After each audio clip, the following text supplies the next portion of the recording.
This is Daring to Tell, the podcast where writers read their true stories of personal daring and where we talk about writing and life. I am your host, Michelle Rado. Nothing's gonna make me brave. Nothing's gonna make me brave. Nothing's gonna make me brave except doing what makes me scared. When I was in high school, the classes I loved most were English and music. I grew up in a small central Massachusetts town. My high school was not all that good, honestly. In many of our English and lit classes, the teacher would show us the movie of a book instead of making us read the book. I recall a movie of A Tale of Two Cities and of The Scarlet Letter. I also remember actually having to read Tess of the D'Urbervilles and not really being able to even make it that far into the book, then also being shown the movie and still kind of zoning out through it. To this day, I have no desire to go revisit Thomas Hardy, but maybe that'll change at some point. What I do remember, though, was loving Greek mythology. I loved learning all about the gods on Mount Olympus, who they were, what they reigned over, who they married and who their children were, and then all the interminglings of some half-god, half-humans. Honestly, I didn't really like when they started watering down a bit. That was less interesting to me. I most recall the story of Hades and the three-headed dog Cerberus and Persephone going down for half the year and her return being the sign of spring. I loved all those long, complicated, to my ear, names, Agamemnon and Polyphemus. And when we were assigned to read the Odyssey, I started catching on that our teacher, Mr. Iacovacci, especially liked paying attention to all the characters that got introduced. So in one particular segment, I underlined and then recopied all the new people who had come into the story in just one section we were assigned to read. Well, the next day we had a pop quiz for which we got bonus points for naming every new character. I think I was doing really poorly on the other parts of the quiz, but I made up for it by naming all the new characters that had been introduced. I was very pleased with myself. I felt an enthusiasm for these stories when I would be sitting down with my parents in the kitchen, dreaming and imagining what I might want to do when I grew up. I would muse to them, maybe I could tell people stories for my job. I think they were amused by me. I imagine them giving each other a silly little grin, very curious to hear what I would come up with next. How would that work? They wanted to know. And I had a whole vision for it. Well, I could set up a little window like Lucy and the Peanuts and charge people $1 to tell them different myths. So today, when I think back to that enthusiastic, naive teenager I was, I imagine what she might have thought if I had been able to whisper in her ear, you know what you're going to eventually be able to do? You won't even have to tell stories for a job. You will eventually get paid to listen. What? That's right. Paid to listen to stories. I do this by producing audiobooks, which brings me to today's episode for you. I want to share with you the stories that I have had the great honor and privilege of producing into audiobooks this year. I still pinch myself when I think of how I have found my way to this work. If you've listened to even one episode of this podcast, you know I am most passionate about hearing writers read the story of their own lived experiences out loud. I can't stop musing about why this is unique and special, but for now, let's just accept that it is. But listening to audiobook after audiobook, where the writer was the narrator, was my inspiration for starting this very podcast. Then it was thanks to memoirist Charlotte Maya and her book, Sushi Tuesdays that I broke into the business of being an audiobook producer. It was one little inquiry once the mics were turned off. "I noticed you don't have an audiobook of your story. Will you have one?" She didn't, and she was actively in pursuit of doing so. Long story short, though I had never produced anything as massive as a full-length book, I knew it was something I could do. Absolutely. I even surprised myself with my own assuredness. And I knew she could do it too. Et voila. We became what I call audio partners. She read, I hit record and listened carefully, then edited. We fixed all the flaws, and Sushi Tuesdays became my debut audiobook production, which I am so proud of. Because it was the project that led me to feel that I was born to do this. Work with an author to record their words about their lived experience. It's one thing to be a narrator. That is something that takes a huge amount of practice and skill.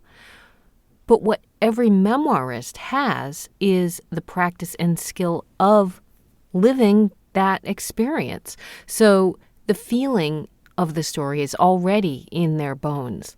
And on top of that, they've also been through the hard work of writing and crafting it into a comprehensive story that's then been vetted and edited into something worthy of publication. The icing on the cake, if you ask me, is then reading it out loud. Another even deeper layer of expression and embodiment of their words with their own unique voice. Back to another earlier incarnation of me. When I went to college, I became an English major because I loved stories and writing, and I wasn't really sure what I would do with it, but I was just going by feel of what I liked. Another carryover for me from high school was singing in the chorus, which I also feel like was and is my baseline, my foundation, music. So my freshman year, I set out to find the Northeastern Choral Society. I found out that they performed classical music. Our high school sang Barry Manilow and a lot of other pop hits. I really had no association with classical music other than every now and then pausing at a clean, clear signal of the classical radio station that was then at 102.5. Maybe I should listen to this. Ha, ha, ha. I said to myself as a joke. But I think there was, again, another part of myself coming through in that brief moment. Anyways, back to the fall quarter of my freshman year. The chorus was singing Vivaldi's Gloria. I had no clue about Vivaldi. I almost walked out. But a friend from my dorm who was also joining the chorus seemed to be okay with it, so I thought, I guess I'll give it a go. It was hard, and it was really fun. And the next quarter, we sang Mozart's Requiem, and I was hooked. I changed my major to music and never looked back. I'm telling you all of this because it is with that background about me that I have the first sample I want to share with you today from this year's productions from Flying Pig Audio, which is what I call my little independent audiobook operation. The music I have scored on these selections today are purely for your listening pleasure here. The audiobooks do not contain any kind of musical accompaniment, but I just have so much fun adding music to the words of these accomplished authors. I needed to just share it somewhere. So first up, what I will play for you today is a section from Nina B. Lichtenstein's debut memoir and essays called Body, My Life in Parts. You might have heard her talk about that earlier this year on the podcast. Each chapter is named after a body part and was written as she meditated on the stories that lived within her various body parts. It is quite inventive and a very creative way to unlock the stories that live inside of us. This one is a brand new one I have not played or she has not read before on the podcast. A small section from her chapter that is called Ears. I love to play loud music. Some of my happiest hearing memories are from when my kids were young and I would put on a CD or an LP, crank up the volume, and the boys and I would dance and twirl and run, exhilarated throughout the house. Our favorite was an LP in my record stash from Norway, Edvard Grieg's Peer Gynt Suites, No. 1, Opus 46, in the Hall of the Mountain King. The piece starts in a slow and rhythmic thumping beat, with just a few string and horn instruments playing in an explorative staccato. Bum, bum, bum, bum. The boys and I become the trolls that inhabit Norwegian forests and mountains and move in slow motion, our arms wide and our steps big and heavy, faces stern and twisted on our tilted bobbing heads. As the measures pass, a few more strings join in, picking, and more wind instruments like flutes and clarinets and oboes enter, and we escalate our pace too, exploring the corners of the living room, around the couch, and in front of the fireplace. Our two Lasso Apsos follow us. Wanting in on the action, they sense the rising excitement and nip at our moving feet. The pace increases until more and more of the orchestra, all the strings, all the winds, the cymbals, and the drums join, and we move faster, the dogs underfoot, and circle the dining room table, and run through the kitchen and back out to the living room, where the tall floor speakers stream out the glorious music. The volume and the pace increase again when the strings become more assertive, as do the wind instruments, the clarinets, and the trombones, and the thumping rhythm quickens, and the sound gets deeper and more dramatic. At about 2 minutes in, with only 40 seconds to go, the entire Philharmonic Orchestra is playing, every single instrument, and the tempo and intensity reach a crescendo in a frantic mass of loud, explosive, symphonic uproar that makes us run and twirl faster and faster and faster, until, in synchrony with the last grand bangs of the bass drums and the final loud gong, we collapse together on the floor in a heap of exhausted troll bliss. Oh my God, is that not the best thing ever? I just love it so much. Her reading about that turned out to be almost exactly the length of the piece by Grieg. So I was like, oh my God, I have to do this. It was so much fun to put it together. And funnily, that comes together in an interesting way because at one point, my chorus actually sang that piece with the New England Conservatory Orchestra in some performance. I don't remember what it was, but there are lyrics to that. There's like a choral part. Kill him, the Christian dog has bewitched the fairest daughter of our troll king. Kill him. That's how it goes. Oh gosh, I can't believe I sang. It's really bad. Anyways, I loved it. Nina, it was a huge delight to just stick that little piece of music with your piece. The next piece from Nina's book, Body, My Life in Parts, will actually make a little sense contextually as well, given the premise of her running around with her kids and doing all that playing when they were little. The next section I'm going to play for you, not scored, but from her audiobook, is the opening of her chapter entitled Back. I got my own back. Maya Angelou. It happened in the bathroom as I turned to reach for the toilet paper. I felt something snap and knew immediately that I'd thrown out my back. The accident left me useless and helpless, but wasn't as much an accident as an unavoidable malfunction of my 36-year-old body that had carried 3 full-term pregnancies in little over 4 years. For a few days before, I had noticed something was not right, and I moved with a cautionary edge that made me wary of lifting and bending. I was hyper-attuned to any small twitch or change. This was, after all, a body part that had become particularly vulnerable after carrying huge babies, first in my womb, then in my arms and on my hip, often all three places simultaneously.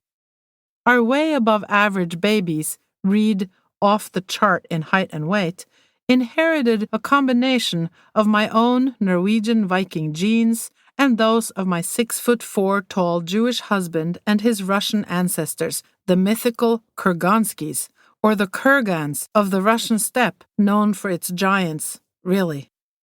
The abdominal abuse of multiple pregnancies, weight gain, and subsequent lack of exercise had finally caught up with me. For as long as I can recall, I've always been the one to give others a ride on my back. When we played house or farm during recess in school, I was never the mom or the dad. Never, of course, was I one of the kids. I was too tall, so by default I was the workhorse. A head taller and much stronger than all the other classmates, boys included, my career as a service mammal began early. As a teenager, I carried girlfriends on my back for fun, their long legs dangling heavy to my sides, and while babysitting, I gave countless children a rest during hikes. Little clambering human monkeys enjoyed free rides up the stairs to coax them into their bedtime routines. Throughout my young adult life, I was always able and willing to do hard physical work, especially if it meant assisting others or earning some spending money. Need help moving furniture? Call Nina. Have some garden bins that should be hauled? Nina to the rescue. Stones? Firewood? Crates full of stuff? I've got it. No, let me. As a wife, it was I who schlepped our 3 massive trash cans up our long, winding driveway to the curb every Tuesday night. And as the ultimate Jewish housewife, or balabusta, elbow deep in preparations for Passover, I dragged the huge plastic crates filled with kosher for Passover china, pots, pans, glasses, and silverware up the basement stairs, pregnancy be damned. When I had my own 3 kids, it wasn't just their dad who was big and strong and physical. Boisterous romps and wrestling matches were plentiful with both Mama and Papa. It was all fun and games until the day my back went out, the kind of breakdown that made an invalid of this usually invincible woman and mother of 3 energetic boys under the age of 6. Injured, I could do little else with the kids except kiss them and remind them to be careful when they crawled into my bed to be close to me. Don't jump, no roughhousing, be gentle with Mama. No more giving them baths, frolicking on the floor, or lifting them for those yummy belly-to-belly hugs. Even helping them dress was too difficult, as was wiping their tushies or cooking their meals. Our Norwegian au pair, Caroline, had just arrived from Norway the week before my collapse, and although it was a rough initiation for her, like jumping into icy water without any preparation, she didn't just float, she swam heroically, carrying our 3 little big cubs on her back as if they were her own. That day, on the toilet, it was what should have been a small, inconsequential rotation that caused the lumbar disc to slip and put the debilitating pressure on nerves so significant that, trying to stand up, I collapsed to the floor with a loud cry. Dan, who had not yet left for work, came running in from the kitchen. Unable to get up by myself, he lifted me from the floor and carried me up the stairs to our bed while I screamed like a hog going to slaughter.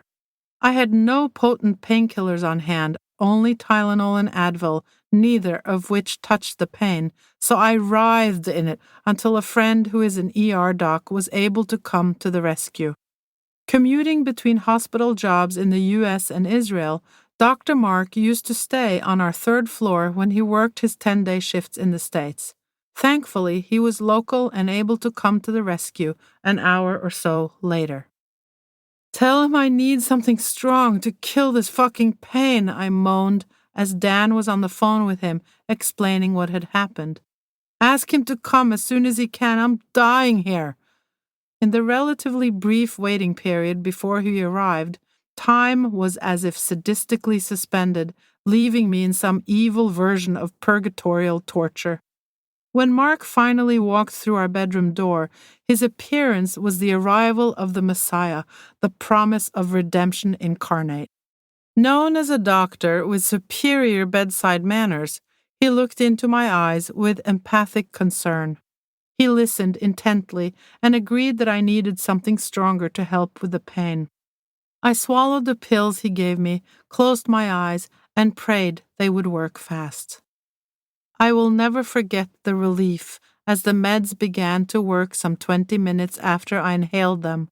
That warm, numbing, and floaty sensation that I first noticed as tiny, giddy bubbles making their way through each limb toward my core as if they were alive and rushing to a party, gathering a gentle intensity as the minutes passed, until finally all the agony in my lower back evaporated. Or was it I who evaporated? Until I didn't really care about anything except the blessed absence of pain. Enveloped in this artificial bliss, resting on a cloud of mercy, my body and mind levitated far away from any possible calamity, every square inch of me sinking heavy and limp into the mattress. This salvation was what my body quickly learned to crave. My early redemptive meetings with the now infamous prescription pills hydrocodone, also known as Hydros, Lorries, Watsons, 357s, Percocet, also known as Perks, and OxyContin, also known as Kickers, Blues, Hillbilly Heroin, meant to be for temporary use until I healed, turned out to be the beginning of my brush with opioid addiction. Whoa. And that's just the beginning of that story. Each chapter she has is a body part. This one is back. But each body part is broken up into distinct stories. This one back is actually sequential and contiguous and contains its own narrative arc, but not all chapters are the same, and that's one of the very fun things about this book is it's sort of non-linear and interesting because of how she goes into each one of her body parts. Anyways, for someone who might be trying to write memoir and is interested in this approach, she also has prompts in the back of the book that go into a process for doing this yourself if you are so inclined. So that book, Body, My Life in Parts by Nina Lichtenstein, is just out this month on audiobook. I am so excited. And in fact, if you happen to be in or near Brunswick, Maine on December 10th, Nina and I and her husband, Tony Perry, or Theodore A. Perry, as he is referred to on his books, will be doing a talk and playing more clips from both of their audiobooks, which I produced this year. Stay with us because I will be playing some clips from State of Maine, State of Mind coming up, as well as Meme's Crepes, which are the two books written by Theodore A. Perry, a.k.a. Tony Baloney Perry. That might be something you are interested in attending. But before we get to Tony Perry, I have the next book that I worked on this past year with a writer who I have become friends with and have been watching for a very long time. I say watching as she has worked on this book. Her memoir is called The Mother of All Decisions. Her name is Betsy Armstrong. Perhaps you've caught another episode that I had with her as she was working on this book. It came out this past year in both book and audiobook form. I usually like to pick something that's kind of a fun teaser for you, and we will do that. But just to set it up for you, I think it would make the most sense to play the opening of Betsy Armstrong's book, The Mother of All Decisions, a memoir of mother loss, legacy, and adopting kids in midlife. Part 1. Chapter 1. The subject is children. Subject line: Adopt a couple of kids? This was the only part of the email I changed, hoping to be a tad provocative, before I forwarded the information about adoption to my husband, Doug. It was a challenge to him, a gauntlet on the topic of family. Did we want one that included more than the two of us? I wasn't sure either, but I was tired of talking about children in fits and starts, of moving forward, then backtracking, of conversations that circled into nothingness, and mostly of how we avoided a firm conclusion, never deciding on the same idea at the same time.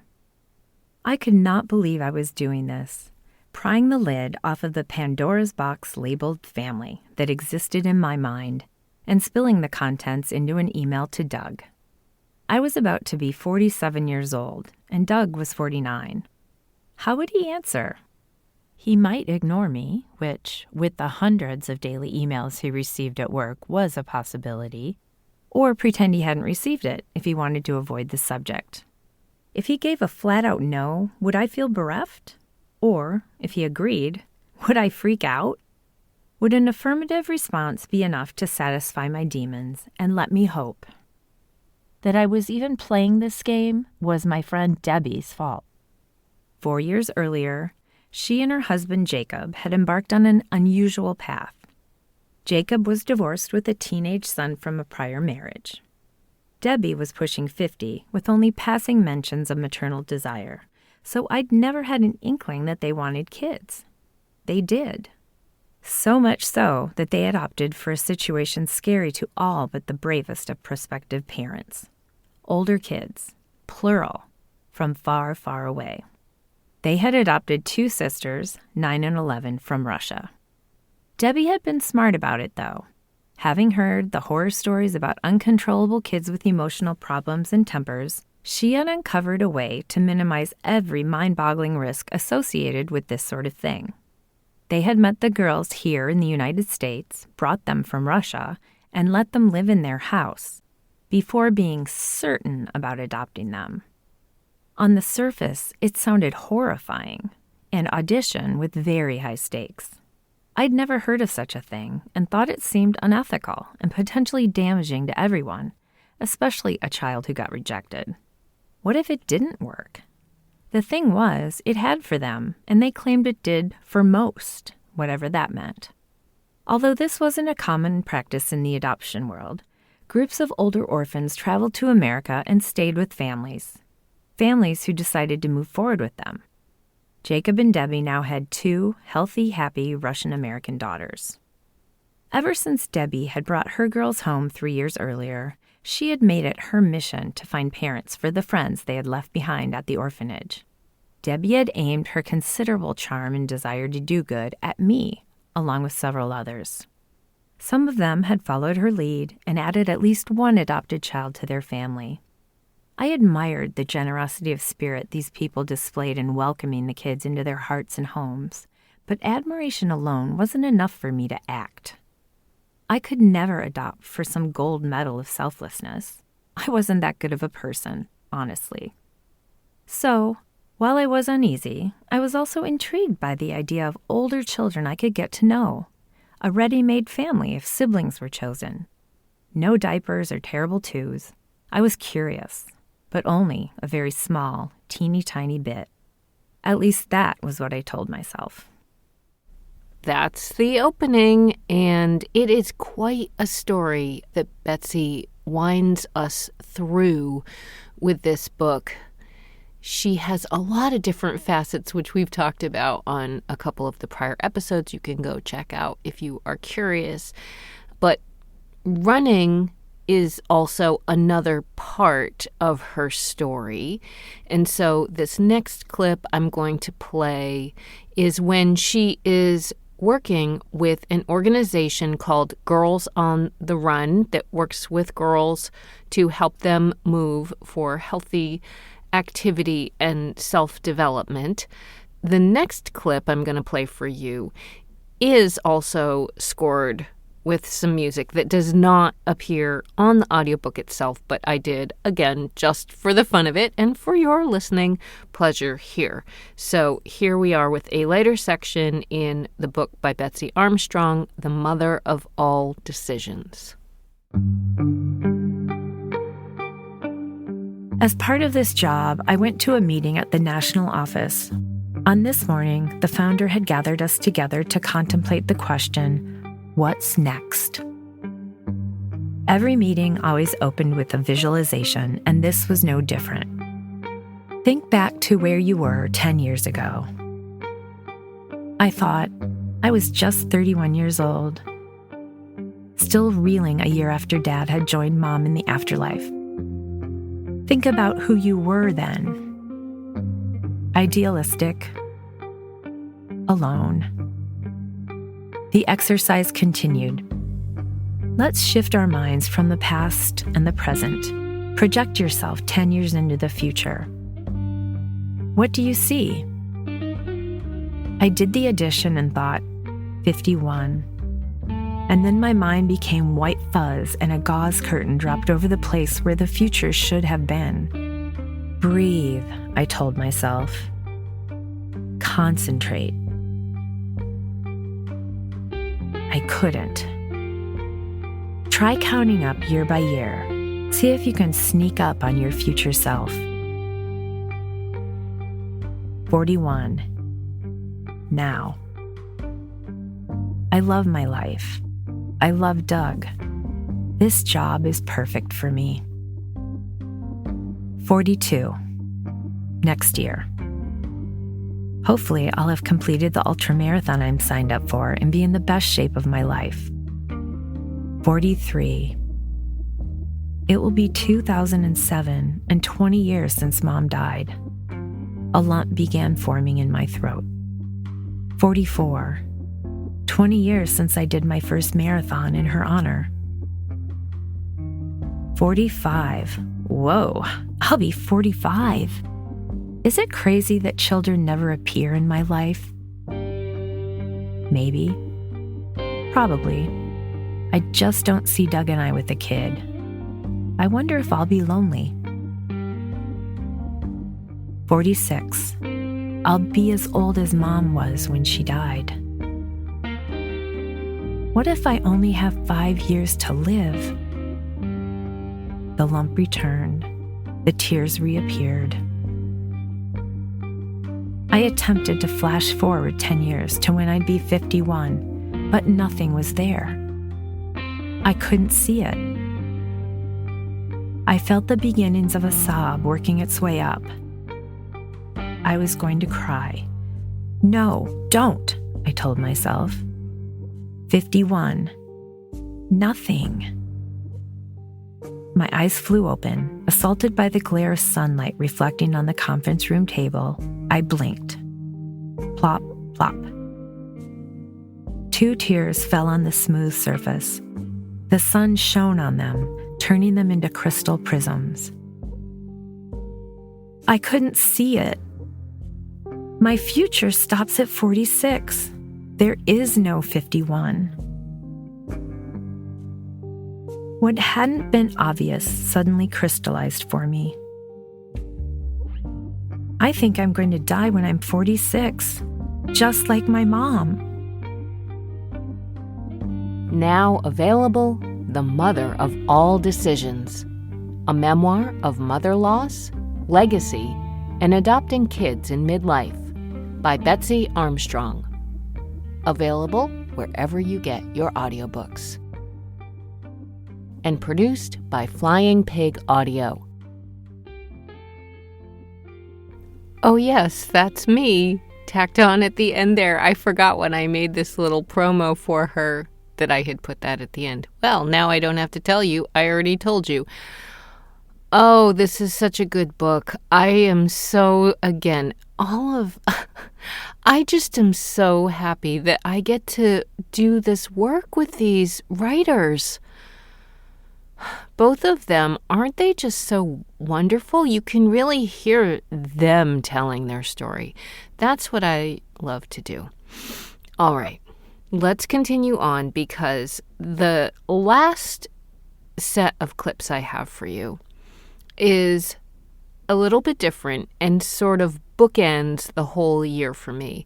Nina's husband, Tony Perry, is a very accomplished author who has written much philosophy, language. I'm going to just read to you from the back of his book. He holds a BA summa cum laude from Bowdoin, an MA in French, and a PhD in Romance Studies, both from Yale University.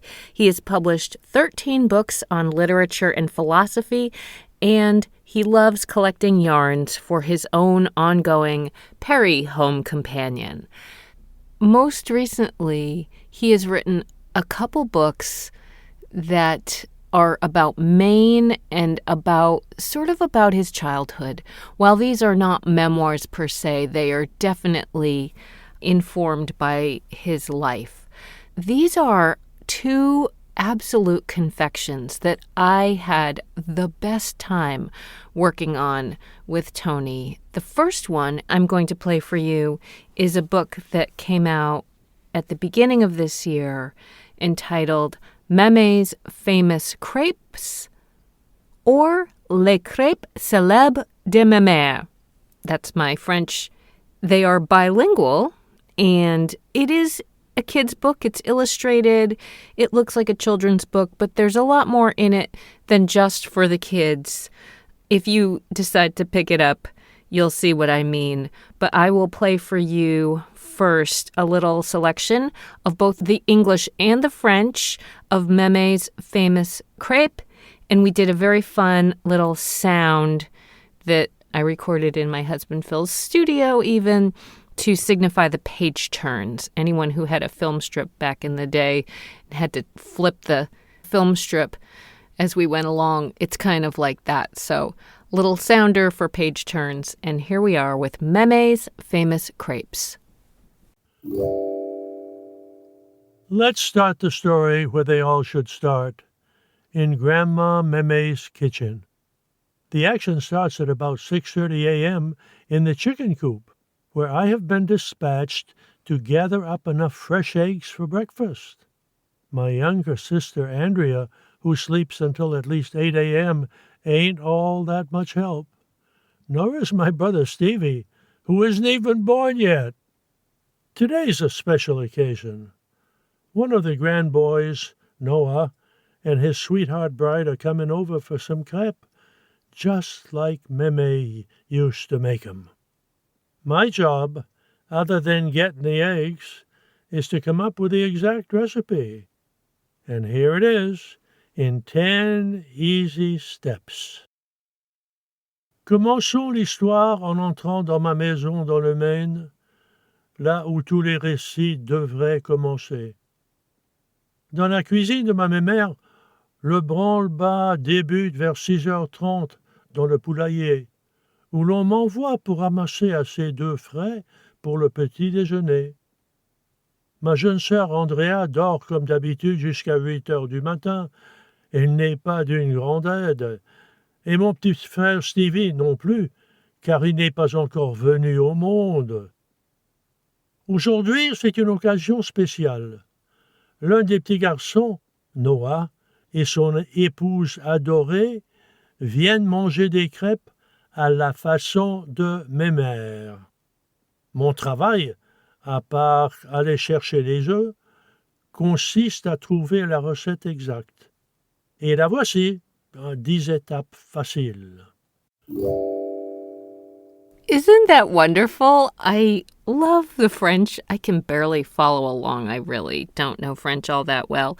But that was just a little bit from the opening of Mémé's Famous Crêpe, and then moving on to a couple of selections from the final book that is also just out that Tony recorded with me this summer. This book is another just a little treasure. It is called State of Maine, State of Mind. And anyone who knows my passion for living in this wonderful, wonderful place, the state of Maine, it speaks to the hearts of those of us who live here and love this place, even those of us from away, as we are known, those of us coming from places besides Maine. State of Maine, State of Mind came out in 2019, so it's not all that old, really. But I'm going to play for you two selections. One, the opening, so you get a sense of what the book is.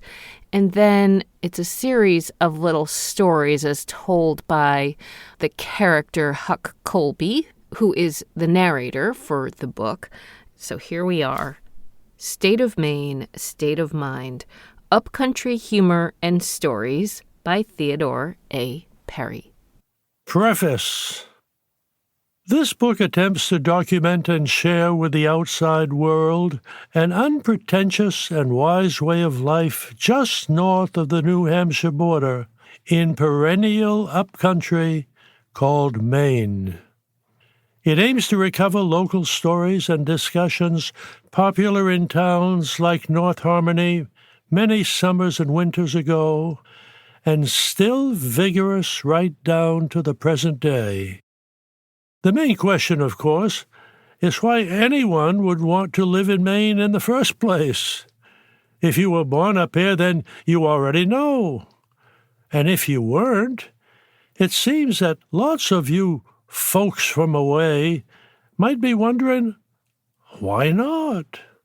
For you see, the jump from geography to real-life questions is just up the road, evoking laughter and deeper thoughts as well.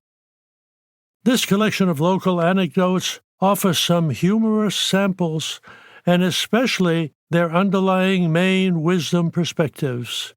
The hero of many of these stories, Huck Colby, was a true representative of upcountry humor and local homespun sagacity, or whatever you want to call it. Have a good laugh, and perhaps learn to think a bit more deeply while you're at it.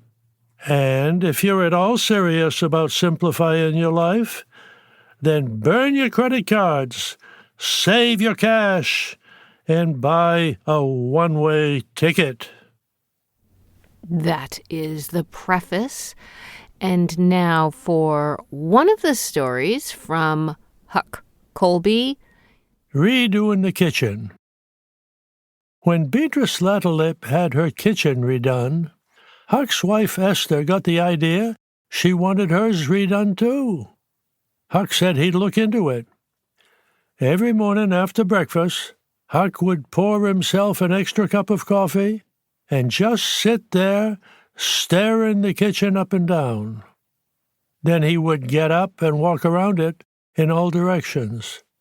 Then he would sit down again, deep in thought. This went on for quite some time. Then one day, Huck announced his new plan for the kitchen.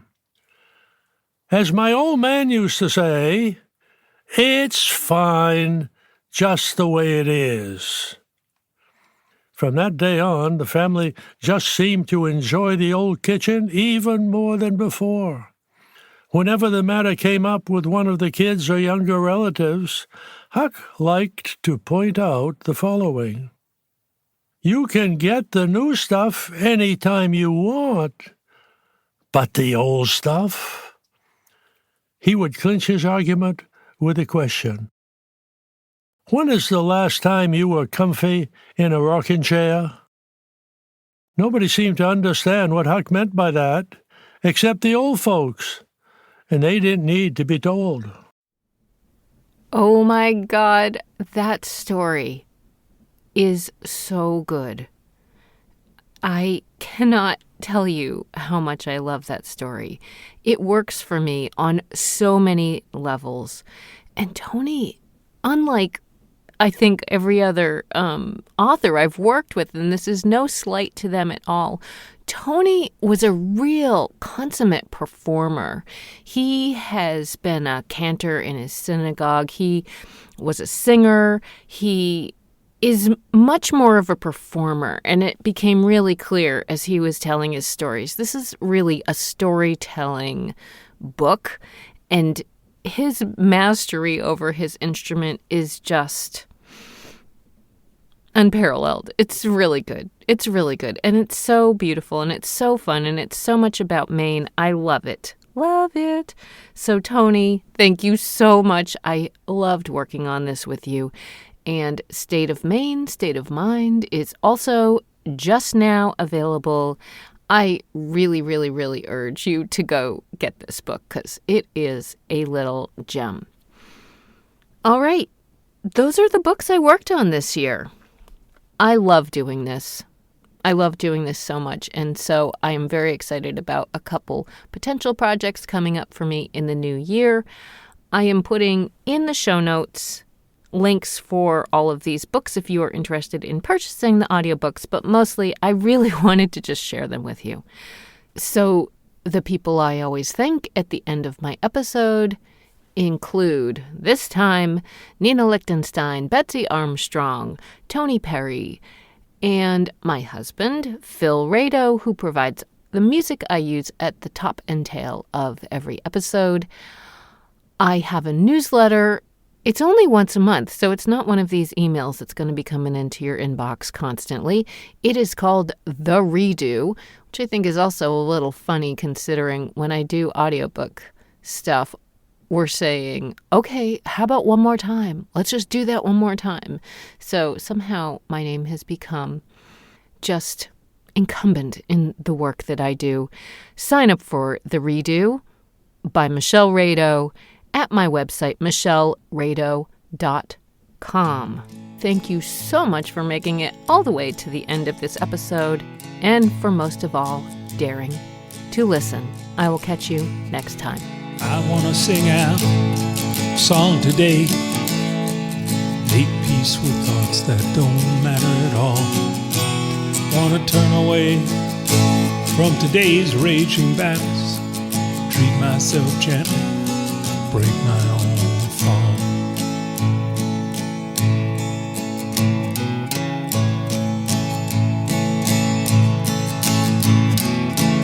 I woke up early this morning, my brain shouted out, thought for the day. Stop wasting your time with the things you can't fix. Remember each moment you're fading away. Every damn moment you're fading away. For all I know, I could be wrong, but for all I know, I'm right.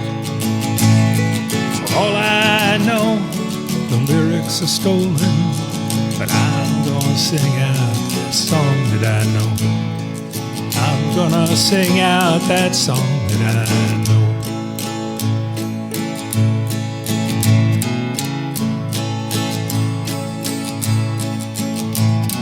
Sometimes it seems like the springtime is smiling. It's easy to follow all those sweet weather birds. And some days you fly without feeling so tired. Some days the burdens, they're greater than words. Some days the burdens, they're greater than words. For all I know, I could be wrong, but for all I know, I'm right.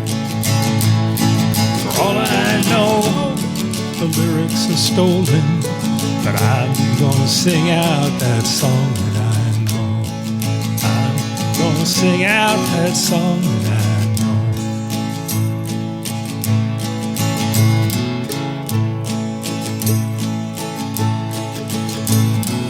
I've flown with eagles, I've often gone soaring, but I've been a rock, tumbled alone. I've been to the mountain, I've danced in the water, and I have been smooth to a fine river stone. I have been smooth to a fine river stone. For all I know, I could be wrong, but for all I know, I'm right. For all I know, the lyrics are stolen, but I'm gonna sing out that song that I know. I'm gonna sing out that song that I know. I'm gonna sing out that song that I know.